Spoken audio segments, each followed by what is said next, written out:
On this week's episode of A Beer and a Bet, we talk all things Mitch Beer racing, track work whispers, upcoming runners, staking plans, and how you can win 2 tickets to the marquee at the Gong on this week's episode of A Beer and a Bet. Hello and welcome to another episode of A Beer and a Bet, and what a weekend it was, Beery. Artful Persuasion went bang, Brazil went bang, and you were having a field day down there at Kembla Grange. In his Artful Persuasion, storming home out wide. Rock Revolution taken over by Artful Persuasion, moved up, grabbed the front and won. For Brazil, dashed through, grabbed the lead with 50 metres left to go. Brazil breaks through. Didn't miss. This horse was $11. I even saw $12 at some stage. Ridiculous. Into about eights. We made them pay. I love the less I hear from you, the more I know that you're invested leading into a race. And all I got was, I think I got one text message when they're in the mounting yard saying $11. Yeah. Then behind the barriers, you sent me a message that said, I feel sick. And then after the line, you've sent me just absolute gibberish. But how good? Like, we've had a really good opinion of this horse. He was really building.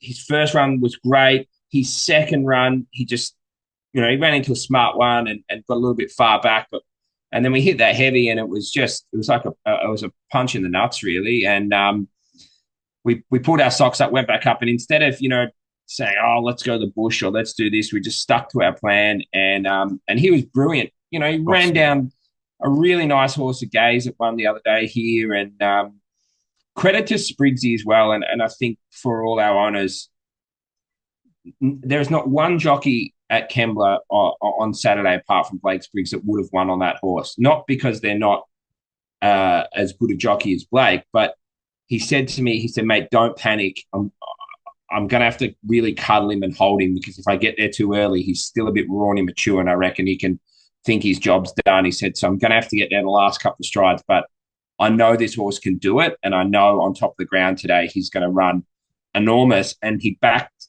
his judgment, he backed the stable, and you just get those great results where jockeys hear that they can win every second horse they ride. So when you've got to come out and explain that to a new jockey and be like, oh, this horse has gone really good, he just hit a heavy the other day, don't worry, he goes real good, cuddle him up and save him for the last minute, give him that whole Seabiscuit, go back and eyeball him story. They hear it all the time. Everyone thinks their horse. So credit to Blake. We're really forming a good little relationship with him, and he's putting in the hard yards as well. So wrapped with that.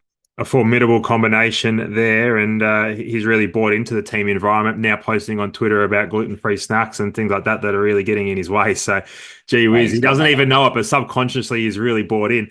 Sunrise will ride, good instructions, and nearly lowered the colours of a very good horse. Sunrise, she's flying. I purchased the horse that we got from Magic Millions, the broodmare sale early. Yeah, she was huge. We had a plan. And as one of my favourite sayings in racing is the operation was a success, but the patient died. And that's exactly the case with her. Everything went to plan. It was well executed. It was to the minute, and we ran second. So that horse that beat us is just it's a proper Saturday horse, probably even better. So stiff to run into it in Class 1. But if we had just got back and been with it on the corner, would have beat us 5 lengths. So easy 8,000 jumps in as well. Yeah, and she's put up super. So she's right on track to get far from her best. She will end up winning a Friday night at Canterbury, midway. She'll end up winning a race in town. I like her. She's a good horse, and our only fear when we went and found her is that she had one career peak and then it was a bit of an outlier. So there was that element of risk, but she's returned to that. So the owners and everyone concerned should be very confident and very excited where she'll go to, because she was very, very impressive. That's it. She's got a whole 3-year-old career ahead of her. Plenty of time. Look, the last of the runners we'll touch on at Kembla Grange. It was a big day. We had a few runners, but Miss Big Shot, she was well backed, and she looked like she had the job done at the 200. What happened there? I almost just started walking away when she hit the front like that, and and just I saw Blake change the whip over, which is never a good sign when they're 3 or 4 in front, and she just slowed up bad. I'm like, oh, geez, something wrong there. I thought she might have had a bleed or there was an issue. She's had a few problems along the way with her knees, and I was like, oh no. And got to the mounting yard, and I saw her come in, and she looked a little bit uncomfortable. And I walked over, and sure enough, her tongue was coiled up. She got her tongue over the bit. It was purple and just cut her airway off. So we'll put a tongue tie on her, go back to Kembla, Fillies and Mares 1200 next Saturday. But yeah. Just wait for those markets to open. We won't miss. Yeah. She should have won by 3 or 4 lengths. And, these things happen, but at least something we can go home and deal with and fix, as opposed to a soundness issue or just not being good enough. Looking ahead, 4 Pillars, Apollo Mission was really good. I thought he was super off. That was a 35-odd day sort of break up there at Rose Hill. Firing. Mate, he went so good. Yeah. He's just been set for a long way for this 4 Pillars, and he was in a really good midway, and it couldn't have worked out any better. Got back, flew home, 1,500 in the 4 Pillars. Gets Rory Hutchins back on, who's won 2 on him this prep, and he won't know himself. He's just bang on track. He's come through the run like he could go around tomorrow, so we've just got to keep him on ice, wrap him in cotton wool, and those guys in him, like, full credit to him. I was telling them this horse goes well, it's going to win races. It's getting its ass handed to it, Narendra. I remember, I think I was at Caulfield Races one day, and it was $3 favourite on a Sky. I had to ask him to put Sky 2 on at Caulfield, and he was $3 favourite and just whacked away, ran 5th half up the straight over a mile, and I just thought, there's no way they're going to let me give this another prep, but it's better than this. And they did. And now he's going to be a live chance in a $500,000 race. And he's won, 3 races at Kembla and 1 at Gosford in the last 8 months. It's unreal. So I'm just wrapped for him, and I can't thank him enough for sticking solid. If your definition of a live chance is only needs even luck to be getting in the finish, then live chance horse is. Hey, they're going to go so quick. That's one of the best rating midways I've seen in a long, long time, and he's got 2 lengths in him. I'm going to amp you up. When your report came through for him, I didn't open it. Good.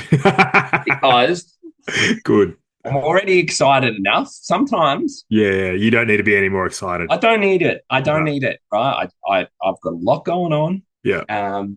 And I just think he's so well. I don't need anyone else. I don't need anything else. What trophy do you get for a 4 Pillars? Is it a big bottle of gin? That silver horse might need replacing at the top, your top right or top left of your shot, or top right of that big one. That big one up there. That was for an open handicap at Leighton. I will keep that up there then. Leighton that was more than the prize money, but it looks good. It looks like I won a huge race. Yeah, it looks good. You know what? They're pretty stingy on the trophies. When we won that listed race with Enmouth, nothing. Sash. You're kidding. Not even no. Well, I'll have a chat to Bob Charlie about that. Oh, I am. Righto. Can I just tell you know what? I've been told many people.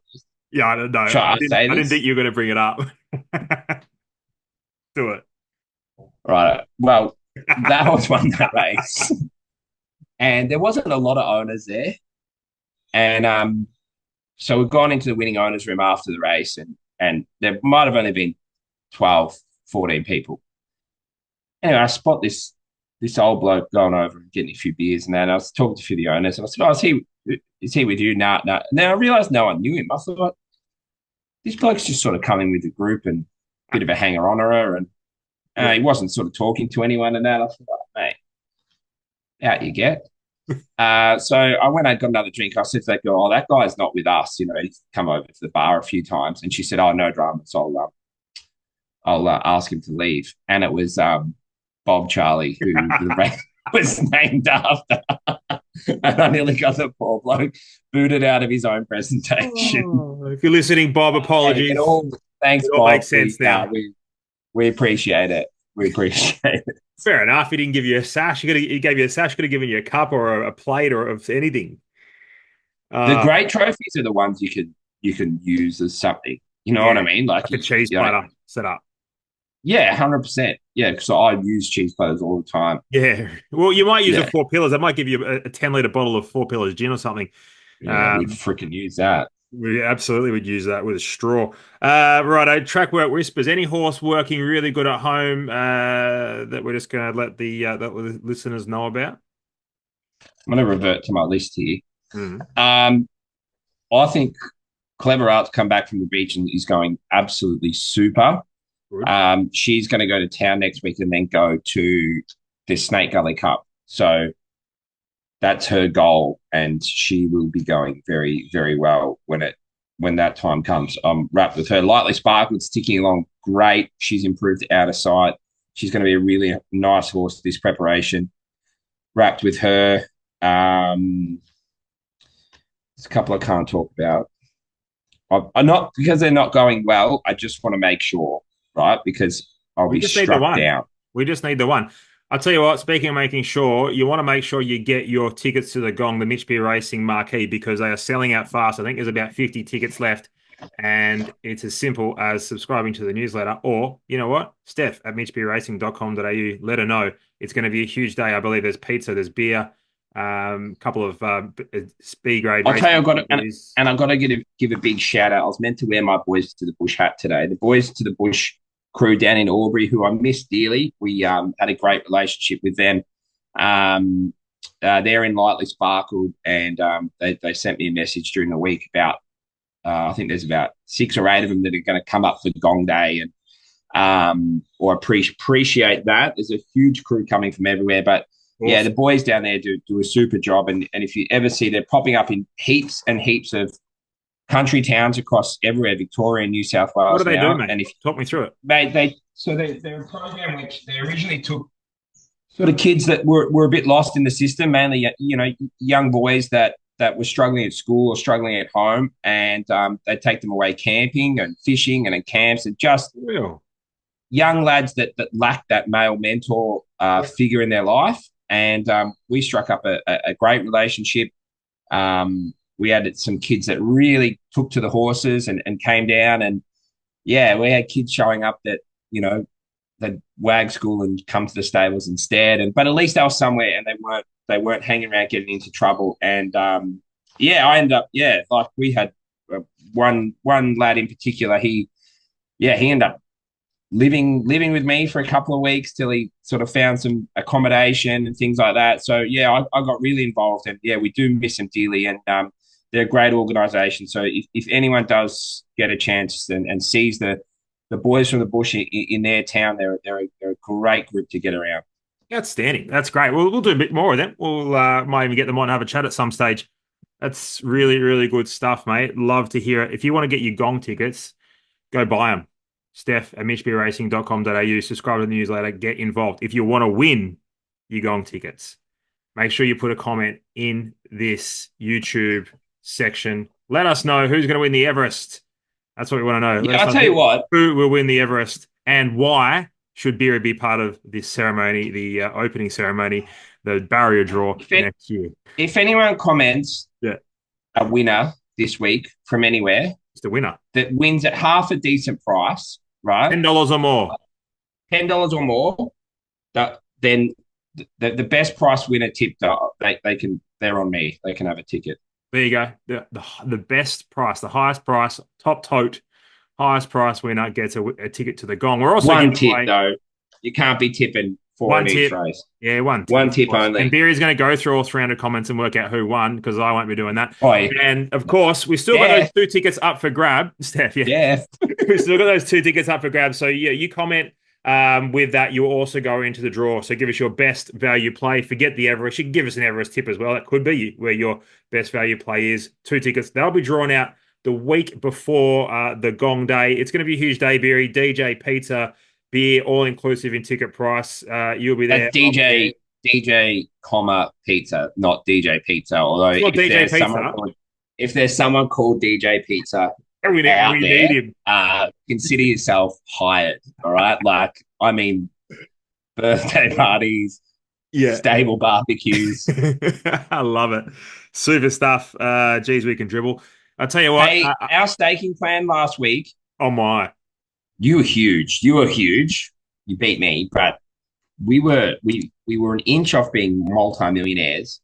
But it just physically pays people, that saying goes a long way. It pays to listen to this show. Absolutely. Pays. Stole that from your man, Miles Fitzner. Pays to listen. And I tell you what, a complete fill up. It could have been even better. We went close. Kovalika was close. Sunrise was as close as it gets. They filled up, I believe, at 24% profit on turnover for me, 10% for you. I think we need to launch an investigation. I think it might be better if you're taking the early prices. But gee whiz, a big shout out to our man that's taking tracking those as well, which is cool. Oh, there's a lot of people tracking them because that we hear from when they go under.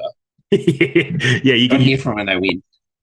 From a private number. Hey, let's look forward. A couple of runners. Old Greg heading to Wagga, the old boy, Mere Mortal, and Mr. Metrics. Nick Suke. I shouldn't call him Nicky. Nick Suke booked to ride. Mate, he could be your dad, that bloke. Yeah. Nothing like having 3 runners at Wagga on Everest Day, but that's the decisive, divisive sort of stable that we are. You know, we can be here, we can be there. We're not too big, we're not too small, so we know our place, and it's not at the Everest on Saturday. But they'll go down there, and then we're off to Nowra Sunday. Can't wait. Give me a tip. Which are the best horses? Actually, you know what? How far does old Greg win by? I'm just having my 100 on old Greg this week. There you go. Didn't really want to lay it down.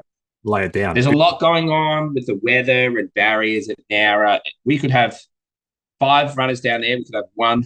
A lot of balls up in the air at Nowra. But one thing's for certain, old Greg's going to get a long way back. Then he's going to get a long way forward. Right halfway down the straight. And our old man, Suke, he'll get it done. So, no, I'm Team OG this week. I'm all about this week. It's old Greg's week. Beautiful. Butterfly Style, Vassos, Open, Sky, Order to Charge, Canadian Express, Suspect, all potentially lining up. They've accepted anyway for Nowra. Can you give us a push into any of those? It just depends on the track. I think Open Sky would be a massive improver from his last start out to a mile. He's a winner at Nowra before. He's just drawn a little bit awkward. I like Butterfly Style. And I do think that Suspect can bounce back on a dry track. A bit of rain does worry me. And you come up to the stable for Derby Racing. It's lovely to have some support from them, and having its first start for us, Canadian Express. He jumped out here really well. So not an easy stable to improve run off from Bjorn's, but hopefully a bit of change of scenery and getting to Nowra would be ideal for him. Well, Butterfly Style trialled up and won a trial horse that won that race. So that trial, was Sir Lunchlots, came out and was very impressive. Failed on a horrific track the same day that Suspect did. I think Butterfly Style will be very, very hard to beat if he gets the right track. I think she's a talented filly, and I can't wait to see her go around. All right, mate. I'll tell you, Gano. Yeah. So I'll just cut you off. No, you're right, mate. Anyway, you host the show. That's fine. We've had some very good news off the track this week. You wouldn't believe some of our partners and co-owners have become parents during the week because Counter Deal followed down an absolute belter of a colt by Grunt. He's an absolute beauty for a first foal. Lovely, big, strong colt. To get a colt super. Mike and Debbie at Fairhill Farm have done an unreal job with that. I was getting photos and videos at 10:30, 11 o'clock at night. It was awesome. So yeah, really exciting, and it's been so much fun to go along this journey, and they've really kept us in the loop of what's going on. So yeah, it was really, really exciting. Well, just run the numbers on Butterfly Style. Oh boy. I could see your eyes flickering in the corner there. Wow. All right, staking plan. Hit me up. Hey, how good is it? By the way, if you want to get involved in the Counter Deal and the colt by Grunt, how do we do so? Is there anything left? I believe there's a little bit left for anyone that wants to get involved. Yeah, I think I still own about 30-40% of her, which is no dramas on wrap. But if there's a few, if you do want to experience, righto, Chris. involved from an early age. Yeah. It's a special sort of thing because you get very attached and you go on that whole journey with them all the way through to either selling them or racing, which is yet to be determined. Probably be determined by how the rest of them are going at the time. Grunts are going all right. I mean, the rest of the horses here. Oh, gotcha. Yeah. That's a good point you make. Right, staking plan time. We went a bit rogue last week. We sort of, I spent $200 because I can. You can spend $100 if you want. You can spend $200. You know what? Okay. It is Everest week. We can spend 100 on Everest and 100 outside Everest. I'm going to have 100 on Old Greg, and my Everest staking plan is $50 each way on traffic water. How'd you come up with that? Because some absolute stat form man told me a year ago that traffic water was the best 2-year-old of the season, blah, blah, blah. And I've stuck with him and he owes me nothing. So unfortunately, that form man was too expensive. So we got you. That's good. That's good for me. Traffic Warden, very hard to beat. Steffi Magnetica, a great value play. And if the track gets to a good 4 and it keeps drying out, I think another 3-year-old Storm Boy will be right there in the finish. I'm going to take my Everest money and put it on a horse that should have been in the Everest in the Sydney Stakes, and that's Southport Tycoon. It's $5. Ludicrous. It's a genuine $3 shot, like proper ludicrous. So I'm breaking the rules. $100 Southport Tycoon and $100 Butterfly Style, whatever price they put up, back it. That's what I'm doing. All right. And on that note, very confident. That's a beer and a bet, episode 20. If you want to subscribe, do it. If you don't, we don't really care. Until next time. We'll find you if you don't. Bye for now.